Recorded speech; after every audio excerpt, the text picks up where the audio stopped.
안녕하세요, 여러분. 오늘의 천자문 사자는 188화 척사환초입니다. 슬플 척, 사례할 사, 기뻐할 환, 부를 초가 되겠습니다. 여기서 이 사례할 사는 물러나다, 그만두다는 뜻이 있습니다. 따라서 이 사자를 직역하면은 슬픔이 물러나고 기쁨이 손짓한다가 되겠습니다. 이는 앞선 사자 헌주루경과 함께하여 기쁜 일은 알리고 근심거리는 떠나보내니 자연스레 이 슬픔이 물러나고 기쁨이 찾아온다는 말이 되겠습니다. 세상사 돌고 도는 인생이니 세상 모든 일이 일에 대해서 일희일비할 필요는 없다는 생각입니다.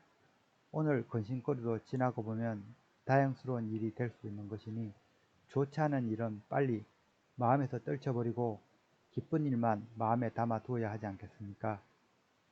이와 잘 어울리는 고사성어로는 인생지사 세옹지마라는 말이 있습니다. 이 사자로 간단히 줄여서 세옹지마라고 많이 부르고들 있죠. 이 이야기는 이 한나라 초기 제국인 이 회남 왕인 유왕이 편집한 회남자 4편 인간훈에 나오는 이야기입니다. 소규모 전쟁이 빈번한 북쪽 변방 마을에 한 노인이 살고 있었는데 이 노인이 기르던 말이 어느 날 변방을 넘어가 버리자 마을 사람들은 노인을 위로합니다. 하지만 노인은 이것은 화가 아닐 수도 있지 않겠소 라며 덤덤해했습니다. 정말로 얼마 후 이 변방을 넘어간 말이 다른 말들을 데리고 집으로 되돌아왔습니다. 이제 마을 사람들은 도망간 말이 큰 제복을 가져다 주었네요 라고 축하했습니다. 이에 노인은 글쎄요, 이것이 정말 행운일지는 두고 봐야겠지요 라고 덤덤해했습니다. 얼마 되지 않아 노인의 아들이 새로 얻은 말을 길들이려다 말에서 떨어져 절름발이가 되고 말았습니다. 그러자 마을 사람들은 이 데리고 온 말 때문에 절름발이가 되었으니 참 안 되었습니다 라고 위로합니다. 하지만 노인은 글쎄요, 이 일은 정말 화가 될지는 두고 봐야겠지요 라고 덤덤해했습니다.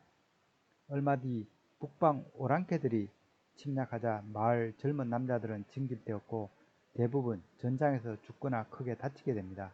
하지만 절름발이였던 노인의 아들만은 징집되지 않고 마을에서 유일하게 남은 젊은이가 되었습니다. 그제서야 사람들은 세상 일이 보이는 대로가 아니며 그 결과를 함부로 단정해서도 안 되고 끝까지 두고 봐야 한다는 것을 깨닫게 되었다고 합니다. 정말 인생지사 세옹지마가 아닐 수 없습니다. 그럼 글자에 대해 살펴보도록 하겠습니다. 먼저 설풀척을 설명드리겠습니다. 이 자는 친척척과 이 아래 마음심의 합자로 되어 있습니다. 친척척은 근심할 척 또는 재촉할 촉으로도 불리우는 자입니다. 구성자를 보면은 창모자 안에 아저씨 숲이 들어가 있는 형태입니다. 친척척의 각골자를 보면은 창의 형태인데 찌르는 날이 아닌 도끼인 날이 달려 있어서 도끼월이라고 보아야 되겠습니다. 그러나 실제 고대에는 이 창과 창모, 독월 등이 뚜렷이 구분되지 않고 서 있기 때문에 그냥 창 종류라고 생각하면 되겠습니다. 그런데 도끼인 날에 이 점들이 있는데 이는 이 날에 피가 묻어 있는 걸 의미합니다. 그래서 척은 다양한 의미를 내포하고 있습니다. 창은 사암의 무기인데 피가 있으니 이는 피를 본 것을 말합니다.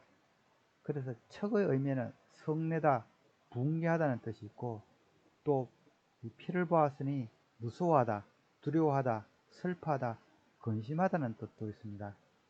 이때는 모두 이렇게 친척, 근심할 척으로 읽힙니다.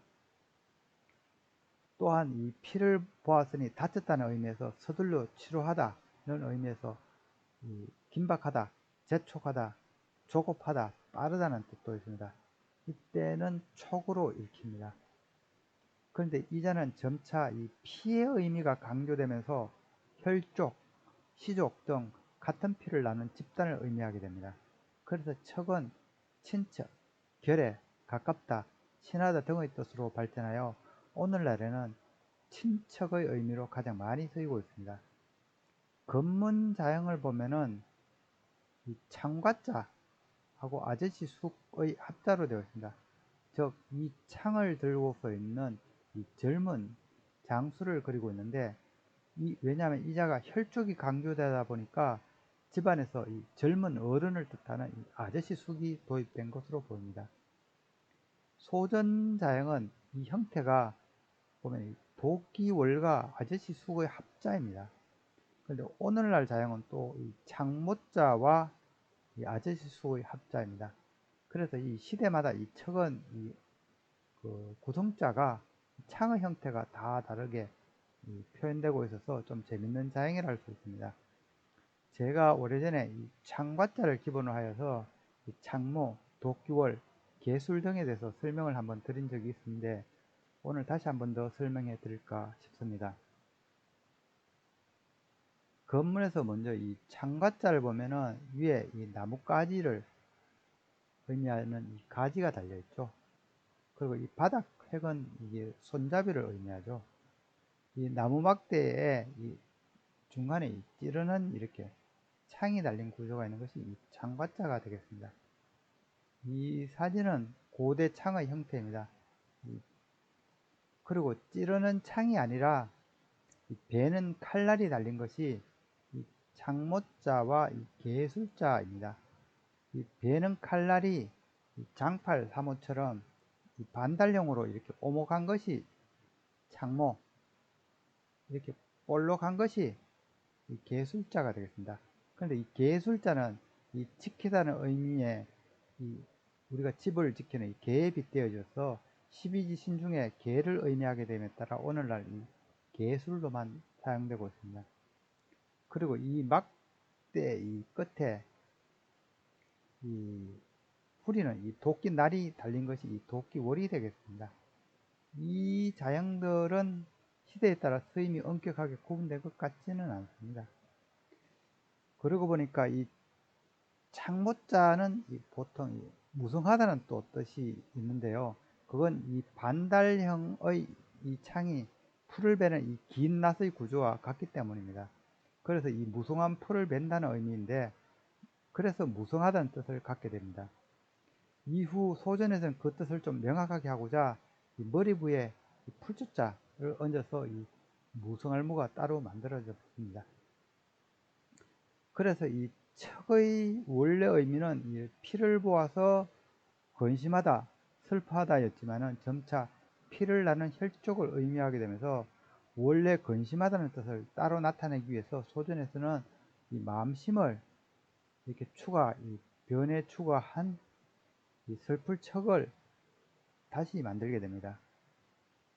그래서 이 자의 의미는 근심하다, 슬프다는 뜻인데 오늘날 자형에서는 이 마음심이 변이 아니라 이 아래에 들어가 있습니다. 그래서 이 척이라고 하면은 근심, 서러워하다, 슬퍼하다 등이 되겠습니다. 다음 자는 사례할사입니다. 이 자는 이 말섬언과 이 솔사자의 합자로 되어 있습니다. 솔살은 또 이 몸심과 이 마디촌의 합자입니다. 마디촌은 이 손목의 맥박이 뛰는 자리를 나타낸 지사문자입니다. 건문에서 보면 이 손을 나타내는 이 자양 아래에 이 획이 하나 있는데 이는 손목의 맥 짚는 자리, 즉 맥박이 뛰는 자리를 가리킵니다. 그래서 길이를 논할 때 이 손바닥에서 이 맥정가리의 길이가 약 한 3 내지 4cm 정도 되는데 이는 손가락 한 마디 길이에 해당되며 그래서 마디촌이라고 부르고 있습니다. 오늘날 마디촌은 이 마디 조금 헤아리다, 길이 단위로 사용되고 있고요. 이 마디촌은 일정하게 뛰는 이 맥점에서 나왔기 때문에 규칙, 법도 등이란 그런 속뜻을 갖고 있기도 합니다. 몸시는 원래 임신한 아내자를 그린 자형이었으며 초기 의미는 아이를 배다였습니다. 각 골자를 보면 임신한 아녀자와 배 안에 태아가 있는 형태입니다. 이 자는 여인이 손으로 자기 배를 어루만지는 모습입니다. 그래서 시는 몸의 상태 또는 몸이라는 의미로 발전하게 됩니다. 그렇다 보니 이 건문은 이 몸과 다리를 구분하는 이 색이 추가되어 있고 팔과 다리 사이에 이 몸 부분이 이렇게 강조되어 있습니다. 이 몸신자의 의미는 몸, 신체, 나, 자기 자신, 몸소, 친히 등이 있으며 이 원래 의미인 이 아이를 배다는 뜻도 아직 남아 있습니다. 솔사는 이 마칠석, 실할역으로도 불리우는 자양인데요. 각 골자를 보면은 이 시위를 당긴 이 활과 화살이 이렇게 그려져 있습니다. 즉 활을 쏜다는 의미를 그대로 나타낸 자양이 솔사입니다. 이후 건문에서는 이 활을 당기는 이 손이 이렇게 추가가 되었습니다. 그런데 소전에서는 이 활이 없어지고 이 몸신자와 이 마디촌의 합자로 전혀 다른 형태로 보여지게 됩니다. 사실 고대에서는 이 몸신자와 활궁이 같은 의미로 사용되었다는 걸 아시면은 건문과 이 소전은 전혀 다른 자양은 아니라는 걸 이해할 수가 있게 되는데요. 이 활을 뜻하는 이 활궁의 이 건문 자양은 이 활을 쏘는 이 활을 사람이 허리를 굽힌 형태가 좀 유사하게 그려졌습니다. 그래서 활궁은 이 활처럼 굽힌 몸, 허리를 숙인 몸이란 그런 뜻이 생겨나게 되는데요. 이를 따로 나타내기 위해서 소전에서는 몸신자를 이렇게 변에 추가해서 몽궁자를 따로 만들게 됩니다. 그래서 이 몽궁자는 몸을 굽히다, 공손하다는 의미로 사용이 되었습니다. 따라서 이 솔사에서 이 몸신자는 몸신이 아니고 사실은 활궁을 뜻합니다. 그리고 이 마디초는 이 절도 있는 움직임을 나타내므로 이 절도 있게 활을 당기는 모습을 표현한 것이라고 볼 수 있고, 또 시위를 당기는 이 손마디로 볼 수 있겠습니다. 그래서 이 솔사는 그 의미가 소다, 비추다, 추구하다, 사수 등의 뜻을 갖고 있습니다. 그리고 이 목표물을 조준한다는 의미도 있어서 혈이다, 가늠하다는 뜻도 이 건문에서는 생겨났습니다. 또한 이 활을 당겨서 이 목표물을 맞춘다는 의미에서 마치다, 소단하는 이 마칠 석으로도 불리우고요. 그런데 이 또 소전자양은 또 다르게 해석이 되는데요. 이걸 활궁자로 보는 것이 아니라 몸신자와 이 손으로 보아서 손으로 몸을 밀치는 것이라는 이 새로운 해석에서 싫어하다는 그런 의미가 생겨나게 됩니다. 그때는 싫어할 역으로 읽히고 있습니다. 그리고 이 사례사는 사실 이 소전에서 만들어진 자양인데요. 이 솔사의 소다라는 의미와 말씀원이 합해서 이 말로 뭔가 주는 것이라는 의미에서 사례하다, 감사하다는 이 사례사가 만들어진 것입니다. 그런데 각 골자에서도 이렇게 누군가에게 사례하다는 뜻을 가진 자양이 있었는데, 우리가 익히 한번 제가 설명드린 바 있는 이 차절심자의 각골 자양이 되겠습니다. 차절심은 원래 이 사물의 크기를 양팔로 이렇게 가늠하던 데서 나온 자양입니다. 각골자는 양팔이 펼쳐져 있고 이 두 손으로 이 물체를 더듬고 있는 모습입니다. 두 손으로 더듬는 것은 뭔가 찾는 것이라는 의미에서 차절심이란 의미로 사용이 되었다고 제가 말씀드린 바 있습니다. 이 또 다른 해석으로는 이 두 손으로 이 뭔가 물건을 주는 것으로 보아서 사례품을 주다는 의미도 있었습니다. 그러나 이 차절심의 원래 의미는 두 손으로 그 크기를 가늠하다였습니다. 그래서 건문에서는 가늠하다는 의미를 나타낸 자양으로서 이 화살로 이 나무를 조준하는 모습으로 자양이 바뀌게 됩니다. 이는 크기를 가늠하다는 의미보다는 위치를 가늠하다는 의미에 가깝습니다. 즉 사례하다는 의미와는 사실 무관합니다. 건문에서 의미는 이 헤아리다, 가늠하다로서 이 솔사의 이 건문에서 의미와 사실 유사하기도 합니다. 다시 소전으로 오면서 이 솔사와 말씀언이 합해져 원래 각골에서 지녔던 이 감사하다, 사례하다는 의미를 지닌 자양으로 부활하게 된 것입니다. 그래서 이 오늘날 사례사의 의미로는 사례하다, 보답하다, 양보하다, 사죄하다, 사과하다 등이며, 이 물러나다, 사양하다는 뜻도 있습니다. 다음 자는 깃발환입니다. 이 자는 황새관하고 하품험의 합자로 이루어져 있습니다. 하품험은 원래 구걸하다는 의미였지만 점차 입을 벌린 그 형태에서 하품을 하다는 의미로 발전한 자행이라 말씀드린 바 있습니다. 구걸하다는 의미는 부족하다, 모자라다 등으로 그 의미가 발전하여 오늘날에는 이지러질 결로 불리웁니다. 하지만 이 자는 입을 크게 벌린 모습이 주목되어서 이 하품하다는 하품으로 더 많이 쓰이고 있죠. 황새관은 매우 오래된 자양으로 이 황하의 이 물새를 그린 상형문자입니다. 168화 곤상출척에서 한번 제가 설명드린 적이 있기도 합니다. 각골자를 보면은 이 물새의 이 깃이 이렇게 그려져 있어서 동북아시아 강가에서 흔히 볼 수 있는 이 댕기머리 물새로 추정됩니다. 이 두 갈래로 갈라진 이 머리깃이 특징적인 새입니다. 참고로 황새는 머리깃이 아예 없습니다. 각골자에서 새는 두 가지 특징으로 그려졌습니다. 하나는 이 깃 아래 이렇게 눈이 특징적으로 따로 크게 그려진 형태, 또 다른 하나는 이 새 주위로 이 입구자가 있는 형태입니다. 이는 물새가 수면 아래 이 먹이를 유심히 살피는 이 모습, 또는 이 물새가 시끄럽게 지저귀는 이 두 가지 모습으로 표현된 것입니다. 근문자형은 이 새추자 형태 위에 입구자가 있는 형태로서 지저귀는 새를 나타냈고, 유심히 살펴보는다는 그런 의미의 새를 분명하게 나타내기 위해서 이자 같은 경우는 이 볼견자가 이렇게 추가가 되었습니다. 소전으로 와서 이자는 이 지저귀는 새를 의미한 형태가 이 황새관이 되고요. 이 볼견자가 추가된 형태는 따로 분화되어서 이 볼관자가 이렇게 됩니다. 황새관은 이 댕기머리 물대새의 습성 때문에 다양한 속뜻이 있습니다. 먼저 이 새의 머리 위로 이렇게 붉어져 나온 이 머리깃 때문에 소선 모양, 연통이라는 그런 뜻도 있습니다. 또 이 볼관자와 같은 어원을 갖고 있어서 단순히 바라보다는 의미가 아니라 유심히 살펴본다는 이 의미도 이 황새관은 갖고 있습니다.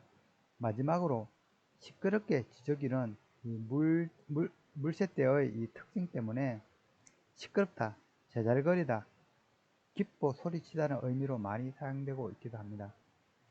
그 예로 이 입구자가 추가된 이 짓거릴 혼자, 그리고 이렇게 말씀언이 추가된 시끄러울 이 환, 그리고 이 마음심이 들어간 기뻐할 환, 그리고 크게 입을 벌린다는 이 하품험이 들어간 기쁠 환이 그러합니다.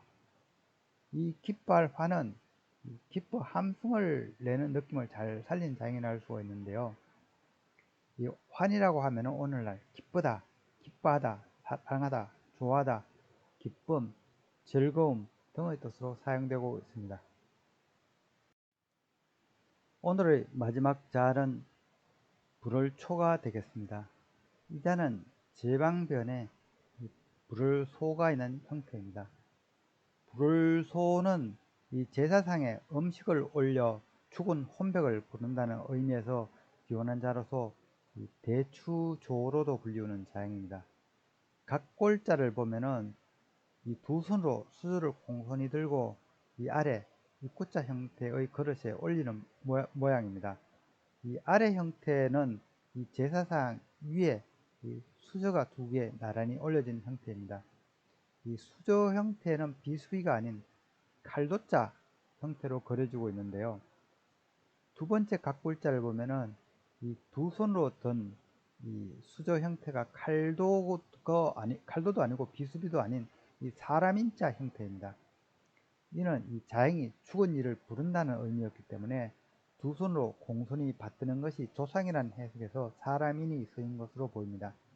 그리고 아래에 술을 담은 잔을 뜻하는 이 항아리가 그려져 있습니다. 이 세 번째 각골자를 보면은 이 그릇에 수저가 이렇게 올려져 있으며 아래 이 술잔과 과일을 뜻하는 이 밭전자가 있습니다. 제가 앞서 받전자는 이 사람의 정수리 또는 이 과실이라는 의미로 쓰였다고 말씀드린 바 있습니다. 그리고 이 술병과 과일 옆에는 수저를 뜻하는 이 칼도자가 이렇게 두 개 나란히 놓여 있습니다. 오늘날 우리가 숟가락을 뜻하는 이 비수비는 각골이나 초기 근문에서는 그 의미가 이 손을 들어 올리다 혹은 등을 돌리다는 뜻이었습니다. 하지만 이 근문 자형이 손잡이가 있는 숟가락 혹은 작은 칼을 담게 되면서 숟가락 혹은 비수라는 뜻으로 변화된 자형이 비수비가 되겠습니다. 그래서 이 소는 제사상 차림을 그린 자형으로서 이 조상의 혼을 부르다는 의미였습니다. 이후 자형이 워낙 복잡해서 근문 후기부터는 단순히 이 밥그릇에 이 숟가락을 올린 형태로 간단하게 표기가 됩니다. 그래서 소라고 하면 오늘 그 의미가 부르다, 초대하다, 불러들이다, 알리다, 청하다 등이 되겠습니다. 그런데 이 근문자형을 보시면은 이 제사상에 이렇게 과실이 올려져 있음을 알 수 있는데요. 제사상에 꼭 있어야 할 과실은 예나 지금이나 이 대추였던 것 같습니다. 대추를 제사상에 올리는 이유는 이 대추의 붉은 기운이 나쁜 귀신을 몰아낸다는 믿음 때문입니다. 제사상에 이 조상신이 아닌 엉뚱한 작기가 찾아오는 것을 막기 위함이었으니 대추는 많은 과실 중에서 제사상에서 가장 귀한 대접을 받았습니다. 또 혼례에서도 대추가 등장하기도 하는데요. 이때는 대추는 다른 의미를 가집니다. 대추는 많은 꽃과 그에 해당하는 열매를 맺기 때문에 혼례에서 이 대추는 후손을 많이 보라는 의미입니다. 그래서 이 소는 조상신은 부르고 귀신을 쫓는다는 의미가 있는 이 대추를 뜻해서 이 대추조로도 불리우기도 합니다. 참고로 우리가 자주 쓰는 이 대추조는 이 불소가 아니고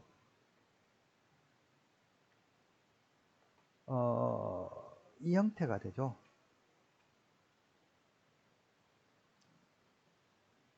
사실 대추나무는 가시가 많습니다. 그래서 이 가시자 두 개를 이 직렬로 배열한 것이 우리가 흔히 알고 있는 대추조가 되겠습니다. 재밌는 사실은 이 근문에서 보였던 이 불을소의 이 매우 복잡한 자형이 아직도 이렇게 사용되고 있다는 것입니다. 이 형태는 사실 거의 서지는 않지만 역시 불을소로 동일한 의미를 갖고 있고 이 불을소의 본자가 되겠습니다. 그리고 불을소는 이 제사상에서 이 박공기에 이 숟가락을 찔러서 이렇게 고정한 형태이기 때문에 움직이지 못하게 하는 그런 속뜻이 또 있고요. 또 제사가 끝나게 되면 이 숟가락으로 밥공기에 이 밥을 파서 이 물에 말게 되는데요. 그래서 이 소라고 하면은 움푹 파내다 또는 파낸 자리라는 그런 속뜻이 있습니다.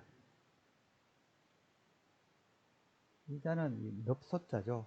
이 불을소에 이 삼수변이 추가되어 있어서 움푹 파여 이 물이 있는 자리란 의미입니다.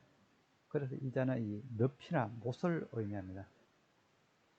이처럼 이 대추를 제사상에 꼭 올려야 된다든지 제사 중에 이 수저를 이 밥 위에 이렇게 찔러 두거나 아니면 이 음식들 위에다가 이렇게 수저를 이렇게 올리는 풍습은 지금 이 삼국 중에서 이 한국만이 유일하게 갖고 있는 우리네 풍습입니다.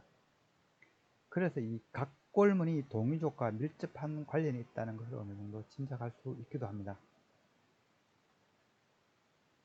불을초는 이 불을소에 이렇게 손숫자가 이렇게 추가되어서 이 손을 들어서 부른다는 그런 의미를 나타내고 있습니다. 또 소가 이 고정시키다는 그런 뜻이 생기게 되면서 이 손을 고정시키다는 뜻으로도 풀이가 되기도 하는데 소전 이후에서는 그래서 이 제방면이 이렇게 들어간 이 불을초의 의미는 이 부르다, 손짓하다이며 추가적으로 이 손을 묶다, 결박하다, 속박하다는 그런 뜻도 있습니다. 이 밖에 이 손짓하여 부르다는 그런 의미는 손을 들어서 부르는 것이 아니라 지적하다는 의미로도 확정되어서 이때는 지적할 교로 불립니다. 교의 의미는 지적하다, 걸다, 높이 걸다, 또는 들어 올리다 등이 되겠습니다.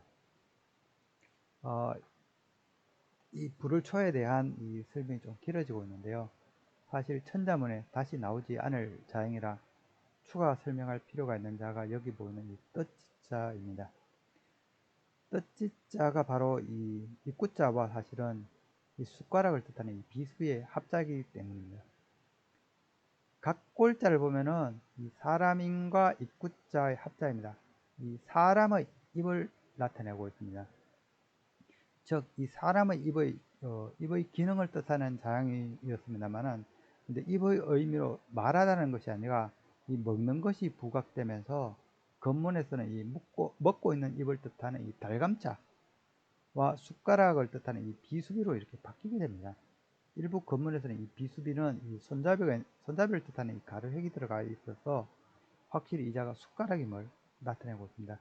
결국 소전에 이르러서는 이 달감자와 숟가락을 나타내는 비수비의 합으로 정리가 되었습니다. 그런데 이 달감자는 또 오늘날 자양에서는 이 날일자로 표기가 되어 있죠. 그래서 이 자의 원래 의미는 이 입의 서인, 입의 기능을 뜻했으나 차츰 이 맛있다, 음식 등으로 그 의미가 확장이 된 것이 이 뜻지가 되겠습니다.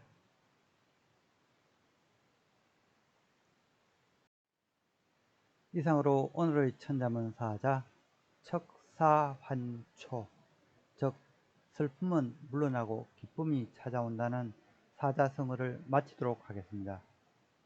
큰 낙담을 성공으로 바꾼 대표적인 인물로는 이 영국의 토마스 칼라일이 있습니다. 토마스 칼라일은 이 19세기 영국을 대표하는 역사가이자 비평가입니다. 그의 대표적인 저서로는 프랑스 혁명사가 있습니다. 그는 4년간 매진하여 프랑스 혁명사를 마감하였으며 이 원고를 절친인 역사학자 존 스튜어트 밀에게 맡기게 됩니다. 감수를 맡겼죠. 그런데 밀의 하녀가 낡은 원고를 쓰레기로 오인하여 벽난로 불쏘시개로 사용해 버린 것입니다. 칼라일은 4년 동안 오로지 매진했던 수천 장의 원고가 잿더미가 된 것에 크게 실망하여 한동안 무기력증에 빠져 아무 일도 할 수 없었습니다. 그런데 어느 날 공사장을 지나가다가 벽돌을 한 장 한 장 쌓아 올리는 이 조적공의 모습을 보고 아무리 큰 저택도 벽돌 한 장을 쌓아 올려 결국 만들어진다는 것에 큰 감명을 받게 되고 다시 한 번 더 집필에 도전하기로 마음먹게 됩니다. 그는 지난 원고에서 아쉬웠던 점을 보강하여 2년 만에 오히려 완성도가 더 높아진 프랑스 혁명사를 내놓을 수 있게 되었습니다. 칼라일은 다음과 같이 말합니다. 절망은 약자에겐 걸림돌이지만 강자에겐 디딤돌이다. 지금까지 시청해 주셔서 감사합니다.